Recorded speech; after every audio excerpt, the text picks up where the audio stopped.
Well, hey there folks, welcome back once again to the Hop House. It's Eddie here, and it's time for another beer review. And I'm just thinking, I think this might be a virgin beer review. I'm not quite sure if I've had this before or not. No, I have. I've had it on cask. Sorry, my brain was ticking. Could you hear it? That's probably just my clock.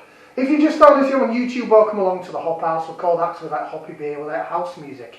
If you like either of those or both, then give us one of those. Give us a like, share, subscribe to this channel if it's your cup of tea. Do you want to see what I'm going to review? Yeah. Okay, we're carrying on with local beers, local bottled real ales, bottled beers of Shropshire. Where I'm from now, not where I'm from originally, Yorkshire lad, that knows. And we're going to review this. I have had this before on cask, but it's first time in a bottle. From Hobson's Brewery, it's their Shropstar. It's a crisp pale ale coming in at 4% on the ABV. 500ml bottle, you've got the Hobson's hat on the top there. It's in a brown bottle. It's sustainable brewery in Shropshire. Now, usually these Hobson's beers are bottle conditioned. Apart from the ones in the clear glass, they do a couple in clear glass bottle. Why Hobson's? You're going to get light strike. You're going to get skunkiness. We don't want no skunkiness. Should we get out into the north? Oh yeah. Hobson's glass, look, see? Hobson's glass, and it says sustainably brewed in Shropshire. Thank you to Anthony's of Wellington for the glass.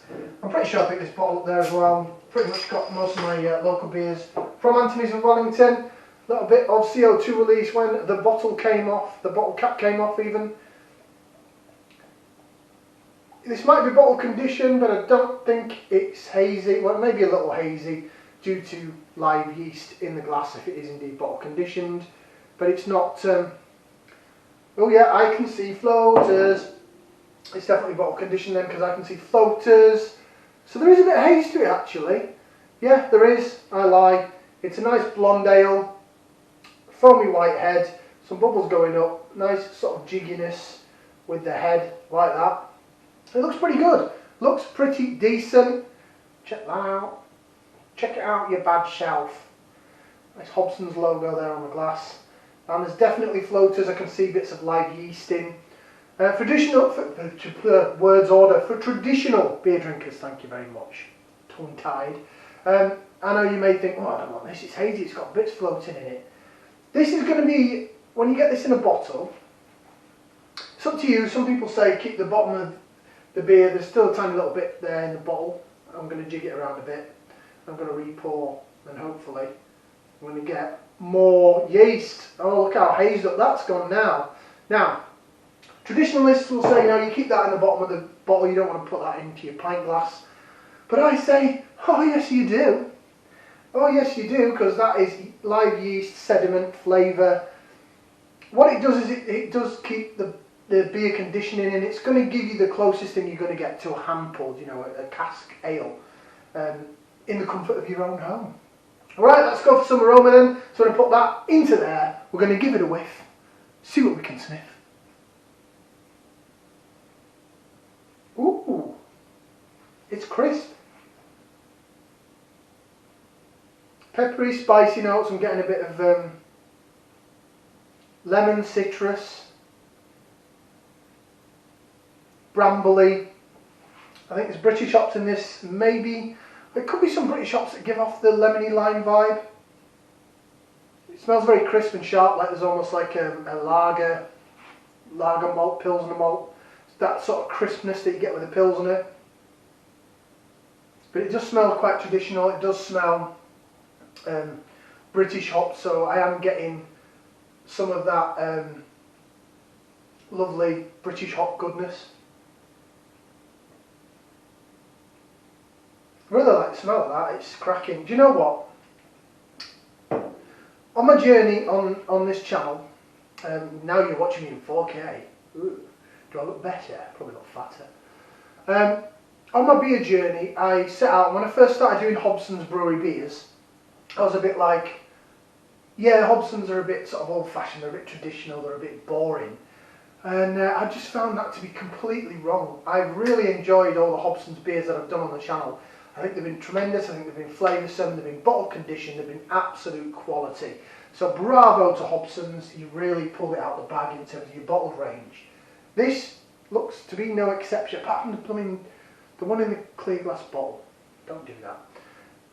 What do I know, my fat lad in the kitchen. Bottoms up down the hatch, I'm going to try it.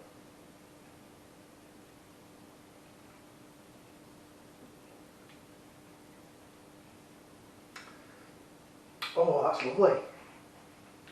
Ooh, that is nice.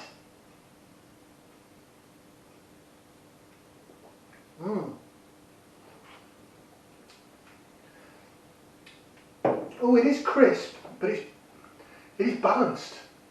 It's really good. Really good, I like that. Again, bravo to Hobson's. Everything they've done I've sort of liked, I have to say. So with this beer then, ooh, where do I begin? Mouthfeel, it's probably because it's bottle conditioned, it has got the body of more of a cask ale. The last one I had, the Stonehouse Aussie one, it was crisp and a bit bitter and dry, but it was a bit thin. It was only a 3.7%. Excuse me, pardon me, that was disgusting, but it felt good. This has more body going on, it has more nicer mouthfeel. You can really tell it's in bottle conditioned, so it's the conditioning of the beer is better. Hence, it's still conditioning with the live sediment, yeasty stuff, particles in the container in the bottle. Flavour-wise, I'll give you some flavours.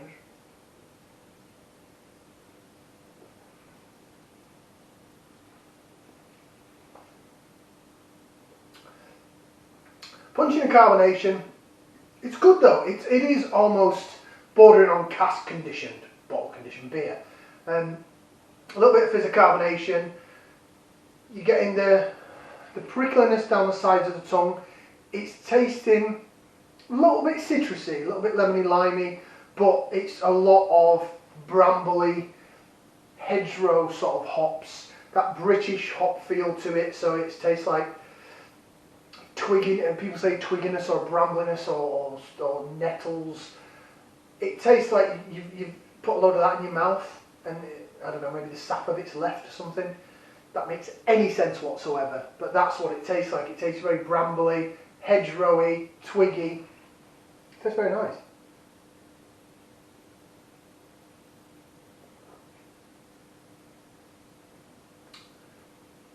Beautiful beer. Very nice. There is some sweetness down the middle of the tongue. It's coming from the malt. It does taste a bit more sweet bready than the previous beer, but it's not overly sweet. It's got a nice balance to it. So the sweetness goes down the middle of the tongue. The brambly, peppery, only slight peppery. It's more bramble. If I was to hazard a guess, and I've not read the bottle yet, I would say that probably I'd go for Goldings as a hop. The only reason I say that is I've had a few British hopped beers that are Goldings that are really quite bitey. It has that sort of lemony limey vibe. So Goldings can be like a Wah beer. Maybe it's Goldings mixed with something like a Fuggles or something, or a Bramling Cross or a Challenger. Something that's a bit more, you're getting that twiggy vibe, because you're getting a bit of both. You are getting a citrusy edge, but it's the bitterness is not piney. It's instead of the way I look at it, this is my analogy here, not analogy, my thought process. We'll carry on, we're amateur. So my thought process is when you get American hop beers, like West Coast American style, you see hops, a lot of the aftertaste in the background is piney, like a pine forest. Maybe that's the climate that they're sort of in. They have that sort of those sort of woods or in trees or whatever. Whereas over here, it's a bit more traditional British, so the aftertaste is a bit more, rather than piney, it's a bit more brambly, it's a bit more twiggy, it's a bit hedgerow, it's a bit more British sort of trees and things like that. Right, let's read the bottle. Oh, lace division, sorry. For those that love the lacing. I forgot lace division. I'm halfway down it. Nice lacing on the glass. Jig it around. See what you get. Oh, I can see all those bits. See all that sediment there? I'm hoping this 4K camera's picking that up. I've got to watch these back yet and see if these reviews are any good. Cracking. Right, read what it says on the bottle. So it says, a beer that shines bright. Everyone has someone they consider a star. Everyone has someone they consider a star. Bravery, kindness and a positive approach to life and are often associated to the nation. Raise this beer to your star. This crisp ale delivers a fruity hit with a combination of Mandarina Bavaria and Whale Melon hops. Oh! Well, I was totally out on the hops then, wasn't I? Oh, you get melon. But it is very nice. I like that, I really like that. I like it better than the last beer. The last beer I gave it a thumb and a half to. Do you know what? Next time I go into a pub and I have that, if they have that on cask, I'm going to pick it. I like it. It gets 2 thumbs up from me. 2 thumbs up from me. If you ever see some Hobson's beer in a pub, try a pint of it, because on cask I bet it'll be very nice. But in a bottle I've been very, very, very impressed by that one in the clear bottle. Yeah, 2 thumbs up from me. I like that. Thank you very much for watching. Like, share, subscribe. We'll see you again next time right here on the Hop House. Ciao for now, people.